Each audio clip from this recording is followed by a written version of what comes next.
Assalamualaikum warahmatullahi wabarakatuh. Selamat pagi, siang, sore, malam, Bapak, Ibu, dosen, dan teman-teman kami semua. Perkenankan kami dari kelompok 8 mempresentasikan materi tentang penilaian kinerja guru dalam mata kuliah Etika Profesi Keguruan. Sebelumnya, izin memperkenalkan diri saya terlebih dahulu.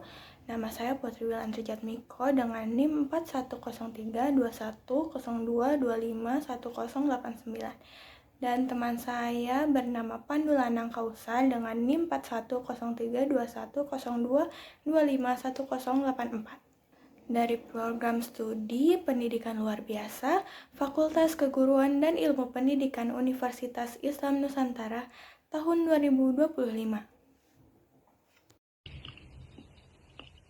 Pada presentasi ini, kami akan membahas konsep dasar penilaian kinerja guru, prinsip pelaksanaannya, aspek yang dinilai, serta bagaimana hasil penilaian tersebut digunakan untuk mengembangkan profesi guru secara berkelanjutan.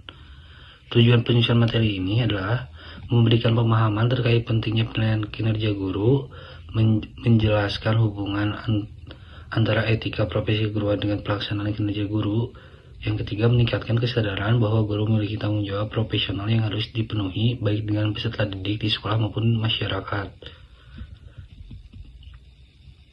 Slide konten bab materi akan disampaikan dalam beberapa bagian, yaitu konsep kinerja guru, penilaian kinerja guru atau PKG, prinsip aspek dan prosedur penilaian, pengembangan keprofesian berkelanjutan atau PKB. Manfaat penyusunan: dengan mempelajari PKG, kita mendapatkan beberapa manfaat. 1. Menambah wawasan mengenai bagaimana penilaian kinerja guru dilaksanakan. 2. Menumbuhkan sikap profesional karena guru harus memahami standar yang harus dipenuhi.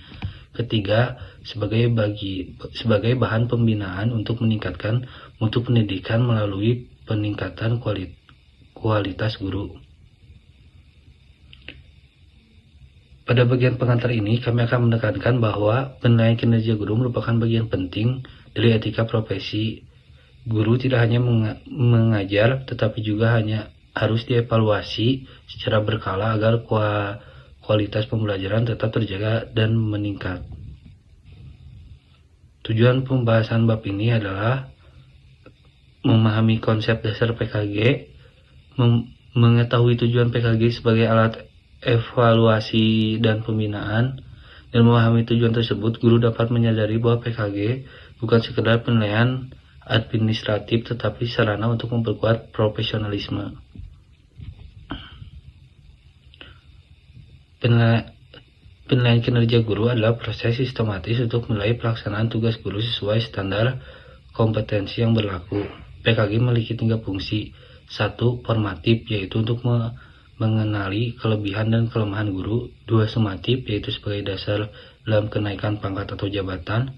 Ketiga, pengembangan, yaitu sebagai dasar pelatihan dan peningkatan kompetensi guru.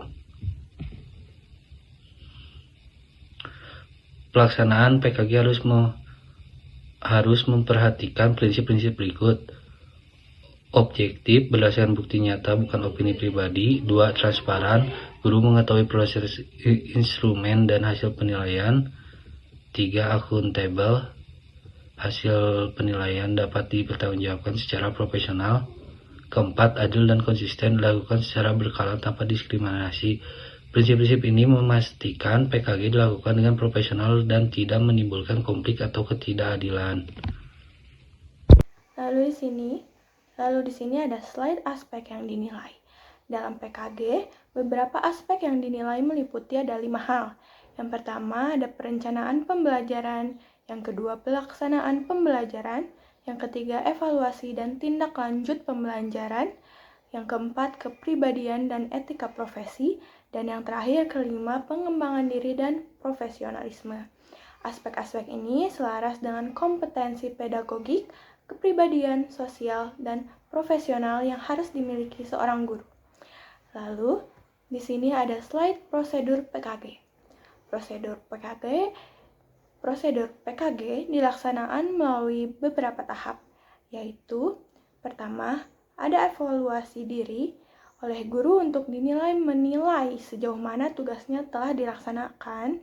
Yang kedua, penilaian oleh kepala sekolah atau pengawas, yaitu sesuai instrumen resmi.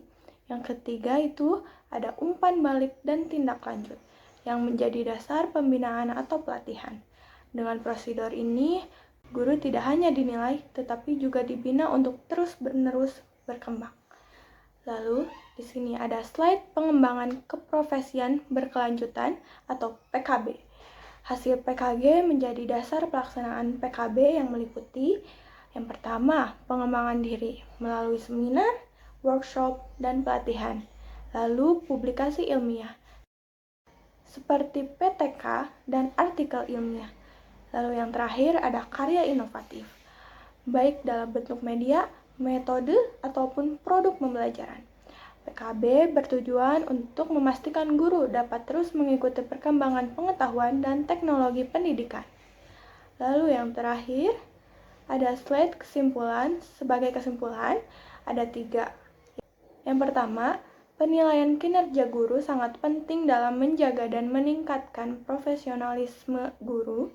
Lalu yang kedua, PKG berfungsi sebagai alat evaluasi dan juga pembinaan. Yang ketiga, hasil PKG menjadi dasar pelaksanaan PKB sehingga guru dapat berkembang secara berkelanjutan. Mungkin cukup sekian hasil presentasi dari PPT yang telah kami buat. Mohon maaf bila ada kesalahan. Wassalamualaikum warahmatullahi wabarakatuh.